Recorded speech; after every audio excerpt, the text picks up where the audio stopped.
Welcome back to the Vibes by Alicia podcast. I am so thrilled that you're here and giving me a bit of your ear to hear the stories and ideas that I find meaningful and inspiring.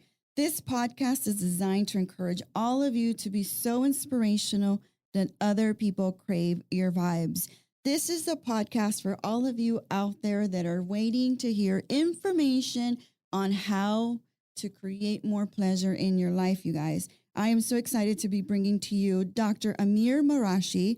He is a doctor that I heard at a networking event, and I was mesmerized, Dr. Marashi. Welcome to the podcast. Thank you so much for having me. I was mesmerized speaking to you, and I went home and I told my husband about you, and I said, I heard this doctor speak about pleasure and women, and I said to him, all the guys in the room were like, oh, they didn't know where to turn. They didn't know what to do because you brought out props and you were talking about the clitoris and you were talking about pleasure. And all the women were just like staring at you, like, like worshiping, like, oh my gosh, he's finally saying something that we need somebody to say, like it just meant so much. And it really touched me. And that's why I went up to you right away. And I said, Dr. Marashi, I want you for my podcast. Well, thank you so much for having me. Did you think I was a little cuckoo going? No, listen, I get that all the time, but I really appreciate that because we need to spread the information and we need to talk about it more and more. And so people like you who are bold enough to want to have me on their podcast, because a lot of people are like, oh, you are not even my friend. I want to talk to you. And I know. Sitting in a restaurant, you're talking about vaginas and clitoris. Everybody looks and says, oh, is he a pervert? And then you got to say, no. This is actually to empower women. No, and Dr. Marashi is definitely not that. He is a board certified OBGYN. He's an author. I just got the book and I'm going to show you guys all about that. He's a founder of Cerē. He has over 20 years of experience in the medical field and was the first doctor in the U.S. to host an official cosmetic gynecology rotation for OBGYN residency training. In 2020, Dr. Marashi published A Woman's Right to Pleasure, a distinctive collection of over 200 works and original texts from over 60 of the world's most important and well-recognized female identifying artists, writers, creative thinkers from around the globe. Why that book, Dr. Marashi? What is that? Why is that collection so important for you? Well, the book was all about empowering women and talking about a woman's right to pleasure. Because if you go back for many, many years, we've been talking about male pleasure. There are so many medications, so many herbs for, male pleasure. Viagra got approved within less than a year. It was actually much faster than COVID vaccine, some people say, for the scale of the studies that they needed to have, because male pleasure and erections are very important. And it's something that you can see. But for a very long time, we've been keeping women and women's pleasure in the closed rooms, and we don't want to talk about it because guess what? It's so powerful. If you start talking about it, men are going to be like, I can't keep up with this. Yeah. And that is the biggest problem. So I found the artists that are really feminist, they are pro-woman, and they believe in female pleasure. And we started talking to them with Black Book, of course, and we published this book. So the artists that we have here, the people who wrote in the beginning of the book for me, Roxanne Gay, Erica Jong, they're all like really accomplished writers. I know Roxanne. Yeah, I follow her as well. Accomplished feminists. Do you think that it's because there's always been like a taboo in just talking about anything that has to do with women's pleasure? Like it's not supposed to be something we talk about. Or if it is talked about, it's joked. It's not taken seriously. It's in a derogatory manner. It's unfortunately been a taboo, but I tell you the roots of it being a taboo is because it was a male word, kind of like men wanted to keep everything to themselves. You know what? I want to be the president. I want to be the best chef. I want to be the best this. The doctors, female couldn't go to medical school for many, many years. If you see, even in Europe, Maria Montessori was the first female who went to medical school, and everybody was like looking down on her. You know what? Women have to have kids, have to stay home, have to cook for their husbands. The traditional roles. That was the thing. And still in some African countries and some other countries, you see they do female genital mutilation, which is very close to my heart because these women are the women who actually got me into becoming the, whatever you want to call it, Vagilangelo, the Vagina Whisperer, all of that. All of those things are fluff, but it really started with people who got their clitoris cut when they were 5 or 6 years old. And when I started working on these people and see how they strip them from the most important part of their body, from pleasure, to make them only into baby making factories. Dr. Marashi, is that cultural? Is that a religious? It's not religious. People try to talk about it and it's religious. Yeah. You know, in some religions, yes, male circumcision, they do it. But for the women, it's a very big difference. And people say, oh, they do it on male too. It's very different. In male circumcision, you are cutting the skin. yes. That's part of the foreskin. In women, they actually cut the clitoris itself. They don't do a clitoral hood reduction. They wouldn't be able to. They cut the actual clitoris. So I've never seen in any religion, I talk to clerics, I talk to Islamic clerics. In no religion, it tells you to cut woman's clitoris. But are they doing it for religious purposes? Or are they doing it for cultural purposes because it's part of what their culture? It's tradition and culture. So eventually those women are going to get married, and eventually the men are going to want to give their women pleasure, and they don't have a clitoris. So that doesn't matter?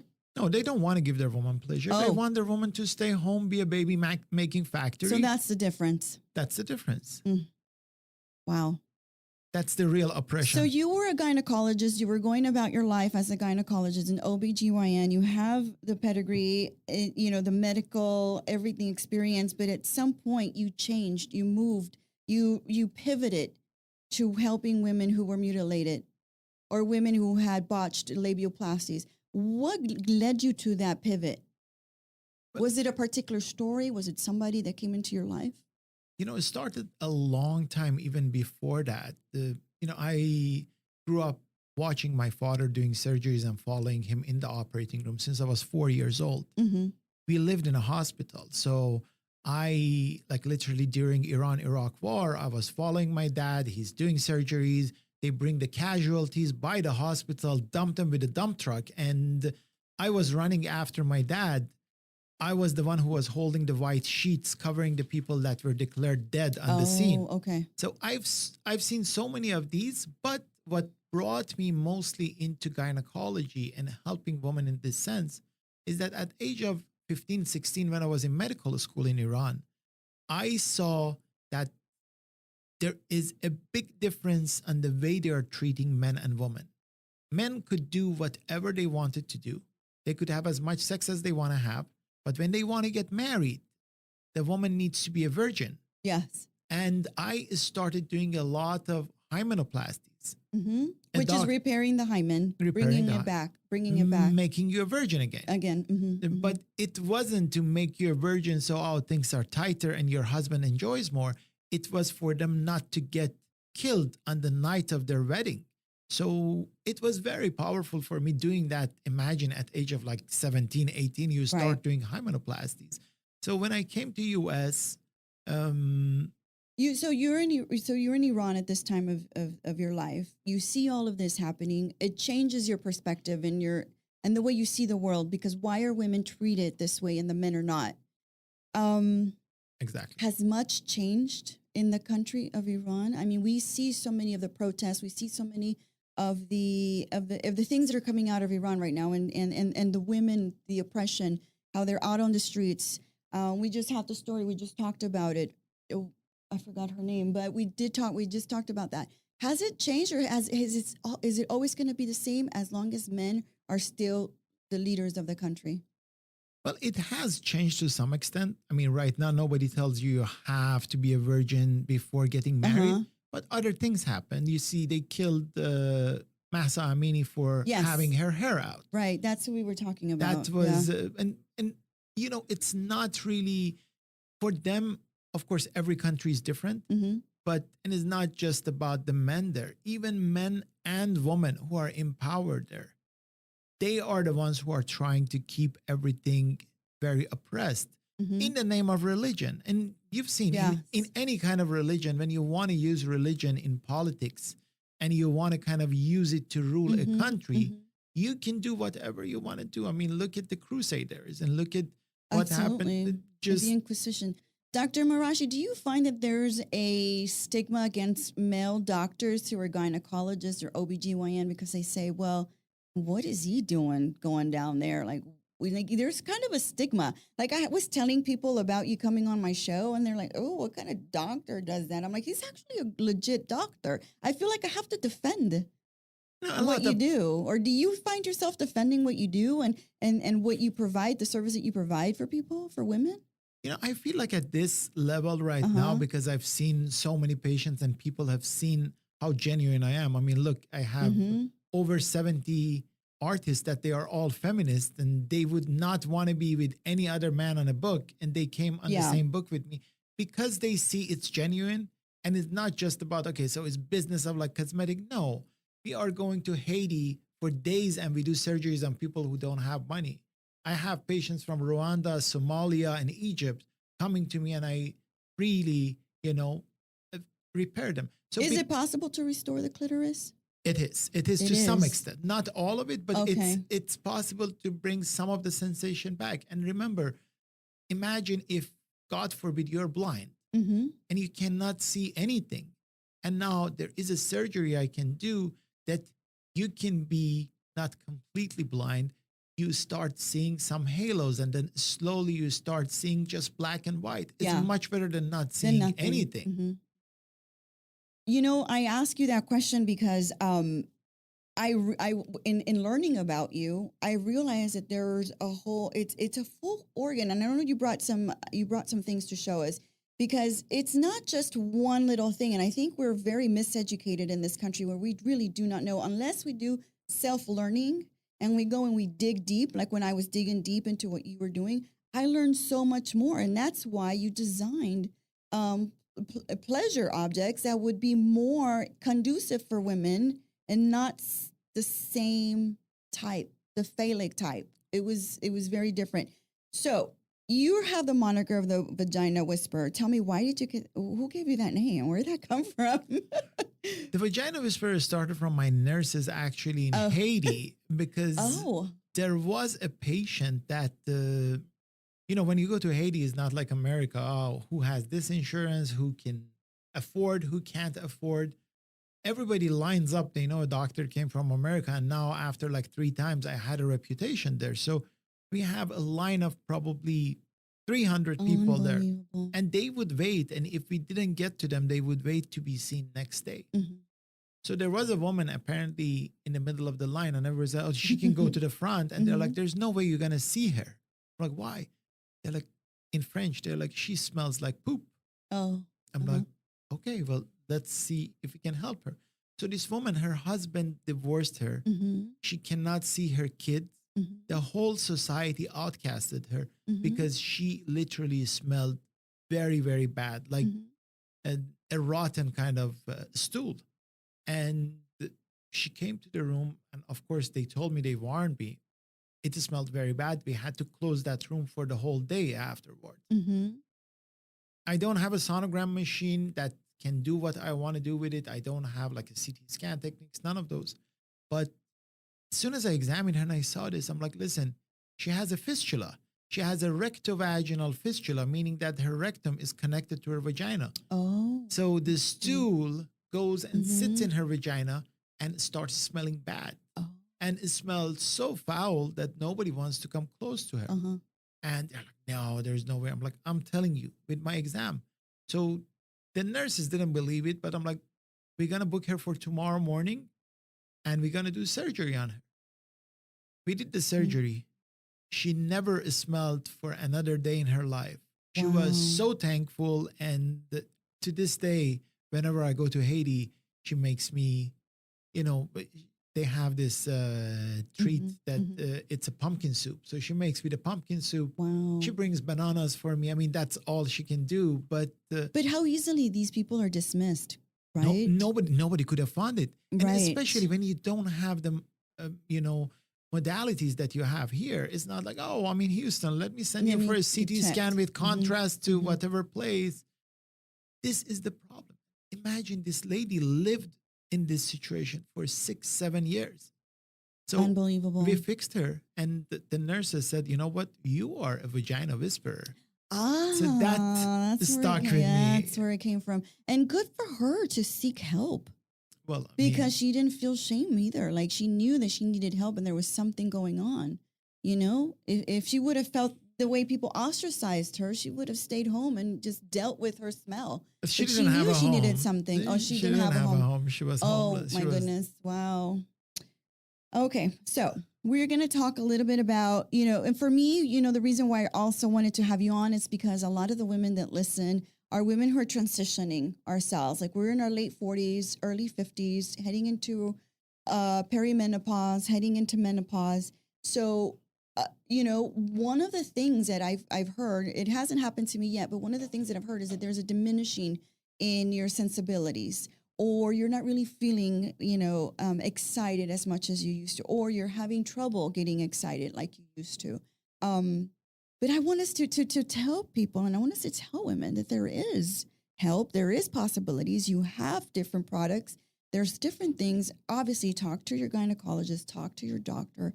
But Dr. Marashi, what do you suggest? What advice do you have for us? That's my audience, my listeners, the women who come into my audio world.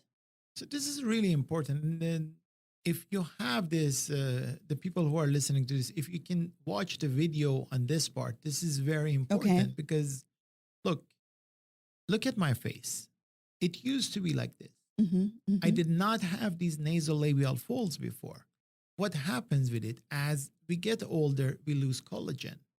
We lose the angles in our faces. Right. You know, we all start like a very nice, juicy plum, and we end up becoming like a prune all over our body. What happens to the vagina is not different. So this is the vagina. This is the whole vulva and vagina is inside. So the entrance of the vagina is here.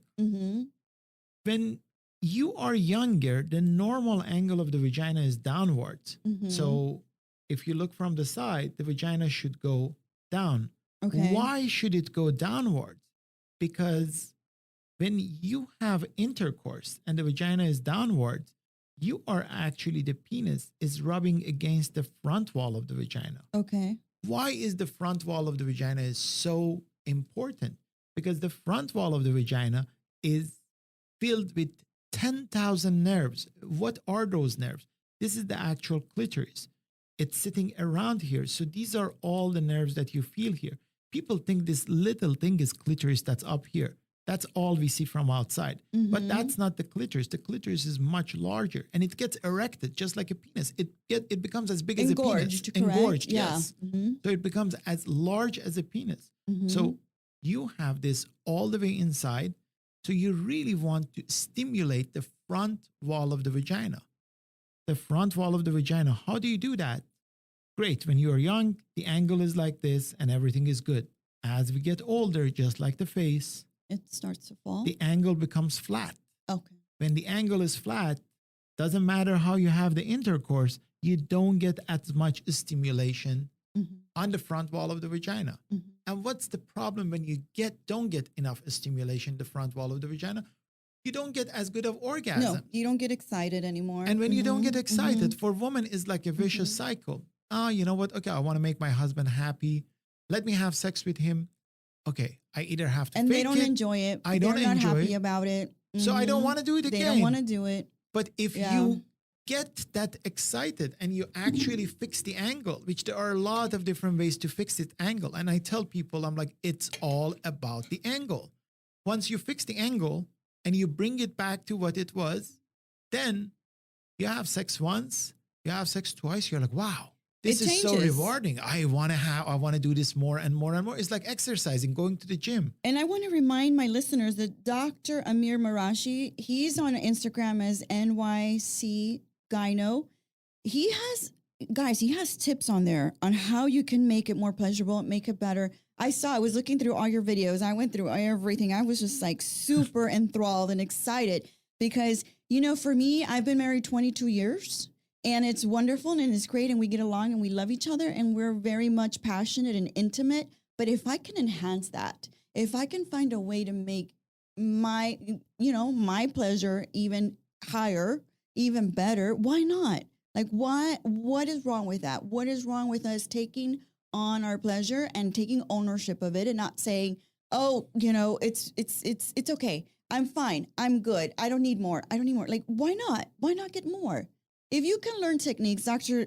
Amir has techniques on there, guys. He's got reels. He's got tutorials. He has the different, you have different, from Cerē, you have a few different tools. What do you call them? Tools, yeah. They're not toys, they're tools, yes. I didn't see them as toys. So, yeah. And so they're very, actually quite elaborate and quite interesting. And what is this that you brought in? Enchantment I was just gel? about to ask a question about that.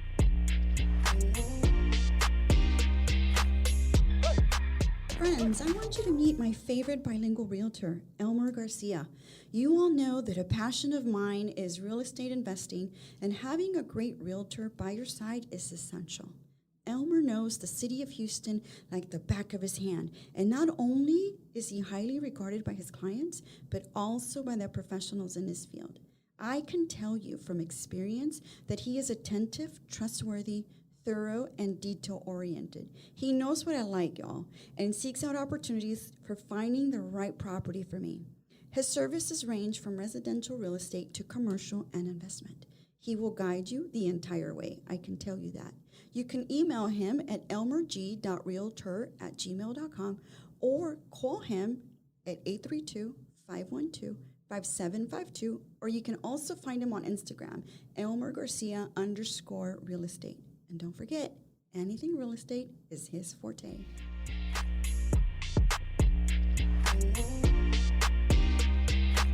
Yeah, I mean, just from the male perspective, at least, because I listen to podcasts and, consume a lot of traditional media, and it's very patriarchal, focus. I hear so much about Blue Chew and, all these, and it's all for men. And even if these podcasts have a sizable, women audience, these kinds of things aren't brought up very often. So I'm over here looking at this enchantment gel, which is an orgasm gel, and I'm very curious as to how that works. What exactly are you getting? What exactly would a woman get out of this, or how could a man take advantage of something like this? Of course. And I tell you a couple of things about that before I talk about that. Enchantment and getting orgasms for women are very important, as she said.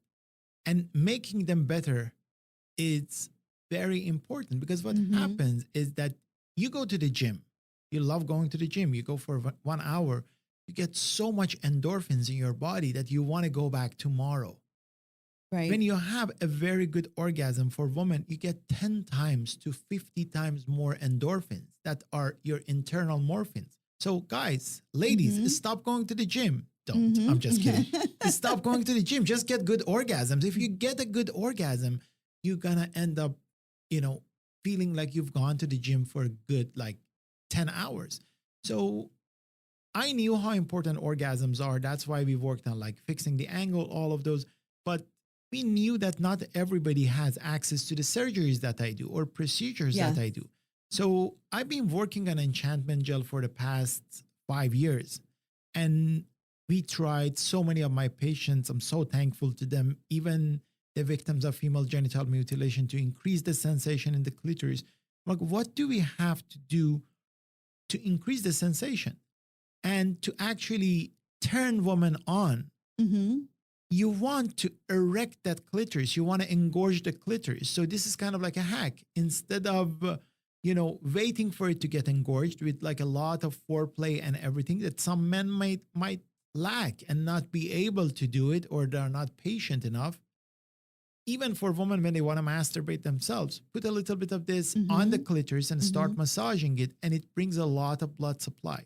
Now, I didn't want it to be something bogus, because there are lots of bogus things out there. So I hired another doctor who we are working together, Dr. Kimberly Lovey, and she's amazing. She's actually a radiologist. She does radiology. She was a medical engineer. She went to Harvard, Yale. I'm like, listen, I want to actually be able to show that this is making a difference in the clitoris. So we created the first sonogram protocol, just like you do a mammogram. We do a Okay. clitogram. We do a clitogram to look at the clitoris. And we had, for the first time, we have 3 articles in medical journals on sex tools and on the enchantment gel, because we show that, okay, we put this on the clitoris, we did clitogram before, and we did clitogram after placing this. And we actually see how blood starts flushing to the clitoris and gets it engorged. Now, it works on men as well.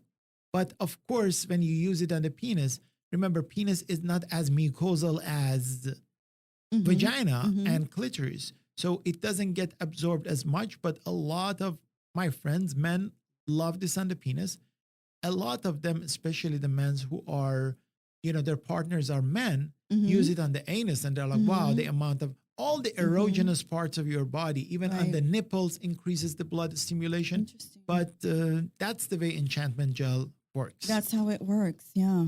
No, and I think those tools are amazing and fantastic to have. I think if anything, if you can make it better and enhance it and educate yourself and learn a little bit more, I feel like we have to self-learn a lot of things. I don't know that it's necessarily available quite so freely and easily. I think there's still in this country a lot of shame in talking about this thing and talking about these sorts of things. But listen, you are doing it, and a lot of other people. I have a lot of podcasts. There's a lot of people interview me and interview my team and other people who, I'm not the only person who's doing this. There are some other doctors, other, sex practitioners who are talking about these. So we are trying to increase the education. We want men to, the reason I have these stickers, I want people to know what this is. We have a t-shirt. We have this on the back. Yeah. In New York, we talked to 100 people. 99 of them didn't know what this is. Airplane, spaceship, bird. No, it looks like one of those, what is that? That bone? The like a wishbone. It looks like a wishbone. We got a lot of wishbone too. Like when I'm on TikTok, I don't know if it's a joke anymore, but there's a lot of women that are just talking about how men can't find the clitoris. And you have diagrams and everything, and they would have images just little figures that actually describe it. And yeah, it seems as though a lot of men either don't know or refuse to know what is going on down there. And how wonderful that we can share that with our guys, right, Jamal? Right. I think it's important that we also tell the men, listen, this is what's going to make me feel better. This is going to make our sex life better. This is how we're going to connect a little bit more. It's not just a one-way street, ladies. It's a two-way street. We deserve as much pleasure as the men do. I think there's this thing, and I think younger generations are getting through that, and they're not so much about that. But I grew up in a time when you didn't talk about this at all. It was just, our boomer parents. And then before that, they didn't talk about this at all. Imagine if we have this information, we have all of this, and we tell our mates, we tell our partners, it doesn't matter who your partner is, and say, I just learned something today. Let's try it out. Let's see how it works. And trust me, your partner, men actually really like this. Yeah. When they start learning about it, I talk to my friends, I talk to men who, come to the office with their partner. When they start listening to these things, they're like, wow, I learned so much today. And I actually want to make her happy. Yeah. There's a procedure that I fixed the angle of the vagina. I actually registered it. It's patented, and I'm teaching other doctors to do, because so many people don't have the means to do a full-on vaginoplasty. So we do this vaginoplasty procedure that we do a couple of stitches in the vagina. We change the angle. And a lot of men, when they learn about it, they're like, you know what? I want to bring my wife, I want to bring my partner for this or for other procedures, not because they want to do a favor to themselves. I mean, of course, they're going to be tighter, so it's a favor to themselves too. But they're like, I want her to actually enjoy having sex. I don't want her to have to fake for me. I had two patients last week. One came all the way from Florida. The other one came from Quebec, Canada, and both of them, Montreal, Quebec. So no, Quebec City, I think. Both of them, the husband came with them, and they're like, look, we are like in our, the, the wife was 55 years old. They're like, we are in our 50s, 60s. I want her to enjoy. I watch your Instagram videos and I actually want to do whatever we can do. Right. Because look, like you can have, and people say, oh, well, I already get orgasms. That's fine. It can always be better. It's kind of like, okay, Of I can have an course. omelet. I can have like a ham and cheese croissant, but I can go to a steak dinner too. I can do this. If you can make that better for yourself. Yeah. And I think the other problem, Dr. Marashi, that I come across when I speak to women is they're afraid to tell their men what they want. And I don't know why you're afraid to tell your man. You've been married to this man for years. You talk about everything else. Why can't you talk about what you need in terms of what makes you happy? You have to. Why? Why is that so difficult? And again, it goes back to, I guess it's upbringing, conditioning, how we're taught to keep, our mouths shut when it comes to that. You don't talk about it. You don't talk about it with friends. I bring it up with friends sometimes. I love to talk about those things, just because not only does it make them uncomfortable, but I'm like, how far along are you getting? How much pleasure are you actually getting out of your relationship right now? Are you telling him exactly what you like, what you don't like, or are you guys just? We've been married a long time. It is what it is. We're just going to settle for what it is. Why? Why are you going to settle? There's so many different things. There's tools. There's information. There's gels. There's things that you can look at and educate yourself. It's so important.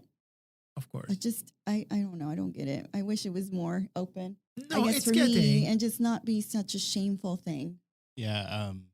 These are the things. It's not that I don't like talking about it, but it's it's not the first topic of conversation. So a lot of this conversation, it has been pretty eye opening for me, and just getting a little bit of an extra glimpse of just how things work and how it affects women, especially women in like countries without privilege. Like they are not in charge of their own bodies, and that is, it's wild to me. But the whole not talking about sex thing is a very American, very, very Western, like can't talk about sex. We can't see Right. boobs, but violence all day. The other thing I get is women in my culture also saying, why do you talk about that with your kids around? Like, well, my sons are going to get married one day. They're going to have partners one day. What is so wrong with them learning about the female anatomy or the reproductive system or how women, are and how they want to be? Obviously, I'm not talking to this with,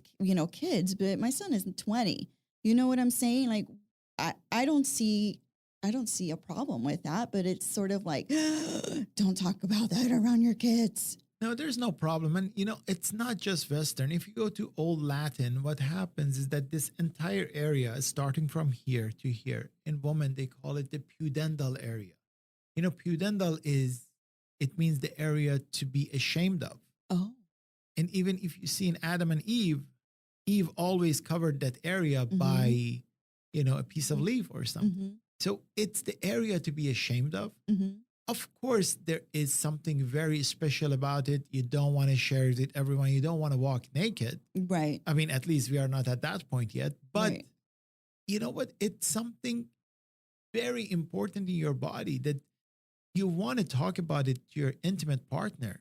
Your husband, your partner, whoever it is, they need to know what makes you happy.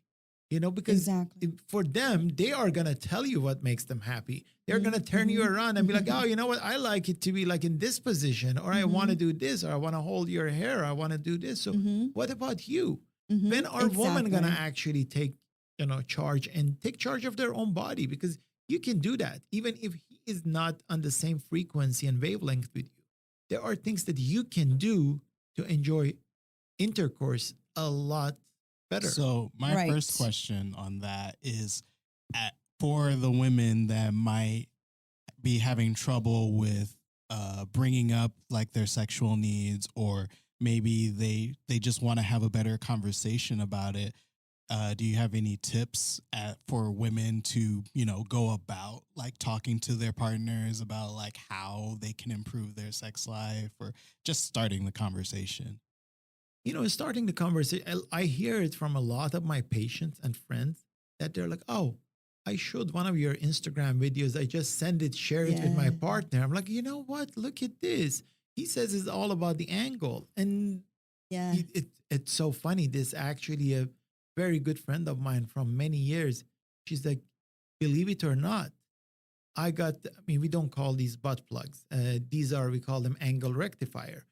Because if you can't do the surgery or anything, and you can't fix the angle of the vagina, you can just put one in the anus. What that's about? Right. Oh, I had no interesting. idea. It fixes the Wow. angle of the vagina. So Okay. it's an angle. And that's why with ultrasound we measured. So the distance between here and here is the average distance that you need right underneath your perineal body to kind of push it Lift up, it up. to lift it up. So Okay. there's like a smaller, there's medium. So this is like the duo.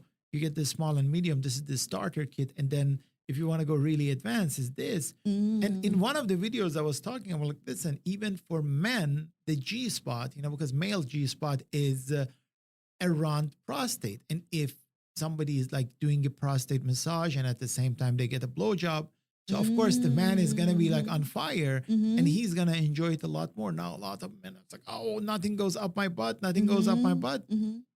We're not here to talk about that, but it was so funny. She's like, I got this to fix my own angle, but we've been watching so many of your videos and we're trying different things. You can't believe that. I'm like, what? She's like, Sammy got the angle rectifier up his butt the other day. Oh. I'm like, okay, make sure order another one. Don't Whoa. share them. Oh, he's liking the one now. Yeah, but so sharing videos is a good way to start the conversation. Sharing your videos, sharing information. That's the way I started sharing as well. I started sharing your videos too. Opening that conversation is not easy. I know, just even having that conversation, it takes a lot of intimacy. And you can always bring them to the office. I mean, listen, I recently opened a place in Houston. I mean, we still have the New York, Miami, and Dubai. But if you are in Houston, you can always come. Tell us where you are, Dr. Marashi. Tell us where we can find you. We want to come and see you. So, first of all, you can come to NYC Gyno, the Instagram. That's one of the easiest ways. And you can always send me a direct message there. Okay. Either me or one of my staff is going to see it and be like, you know what, I live here. I want to see you for this reason. Somebody's going to call you within a day and make an appointment for you. Okay. So that's easy because sometimes I'm in Houston. I may not be here. I may be in Saudi, Dubai, I don't know, different places, Miami. So that's usually the fastest way. Okay. In Houston, we are in River Oaks area. It's very good. Not very good with Houston yet. It's called Nuveau Plastic Surgery. Yes. You know them? So you know that building? I know. Where Nuveau is? It's 3720 Westheimer. Oh, yes. It's a beautiful new building. It is. My husband used to own that property. Really? Yeah. So he used to have a tire and auto shop right there at that property, Wesleyan and Westheimer. Right 3720 West. Yeah. And they just built a medical building. And Dr. Lee, he just moved in. So my husband sold the property, and he's not the business, because obviously the business, it was in a tire and auto shop, but that land, he sold it, and he's an investor in that building now. Wow. It's crazy how that connection is now coming to me now, because I looked you up and I went to see where Nuveau is, and it's exactly where his shop used to be. He had it for 20 years. It was a family business. His father from Cerē gave it to him, passed it down to him, and he had it for 20 years until he sold the property. That's crazy. I know. It's nuts. It's crazy. And when I see it, I think now, wow, what it's become, because it was a tire and auto shop. It was an auto shop. It was an auto repair shop. And my operating room is right there. I'm gorgeous, sleek building now. It is so nice. Yeah, they're still looking for people to come in and do tenants. So if you know anyone else that wants to come in for that space, Sure. Yeah. Anyways, I know. I'm just saying, like, from my point of view, we need tenants to go in there. It's a beautiful building. It's gorgeous. I would recommend to anybody who's looking for that's a very nice place. Amazing, Dr. Marashi. That's great. So tell me a little bit about your Cerē Wellness, sexual wellness company, because I mean, if I could be a brand ambassador, Dr. Marashi, I want to be a brand ambassador for you, because I want to try all this stuff. So tell me a little bit about your wellness company, because we want to tell people also where they can find all these products. Sure. So get Cerē, getcerē.com or the Get Cerē Instagram. Okay.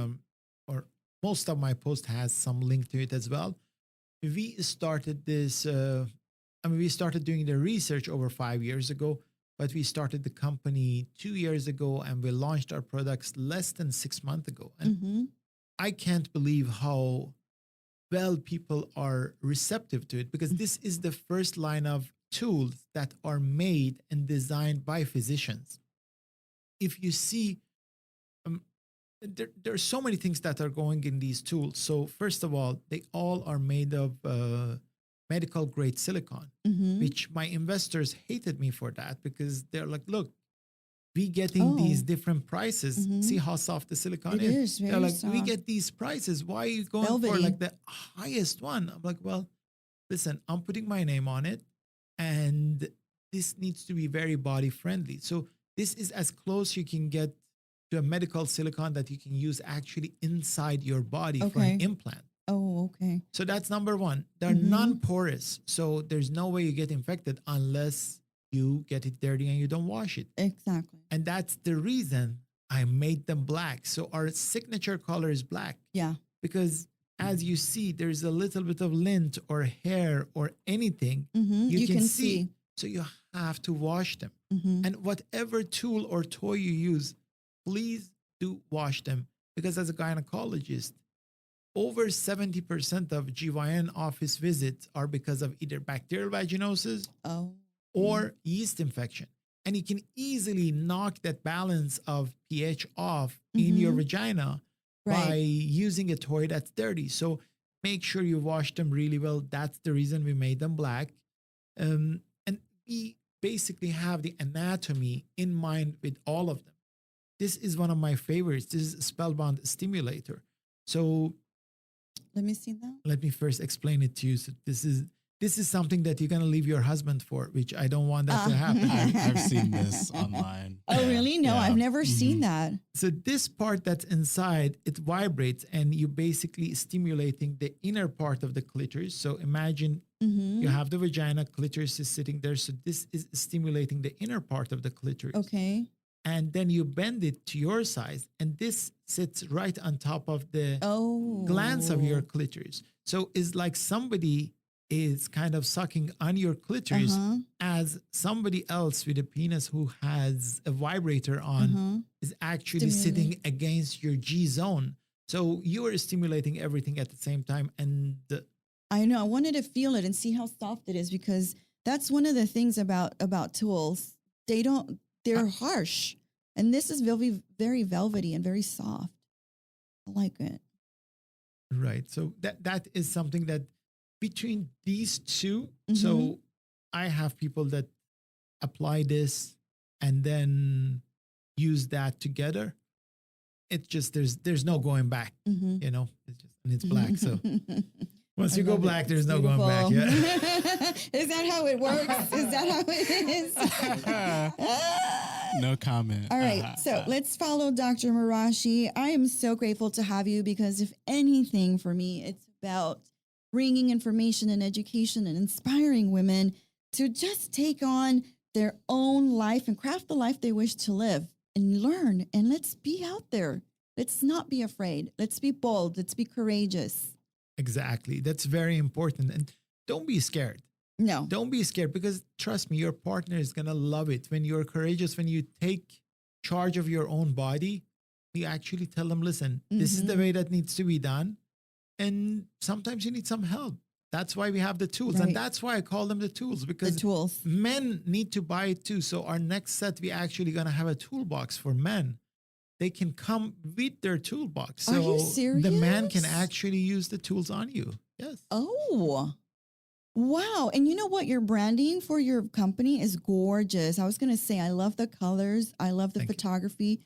Very sleek, very beautiful, guys. Y'all need to go follow them also on Instagram, because it is really awesome. And if y'all buy anything, doctor, are you offering any discounts or any offers, any promos? I mean, Sure. for my listeners, do you have anything for us? Sure. I can have them make a quote for you.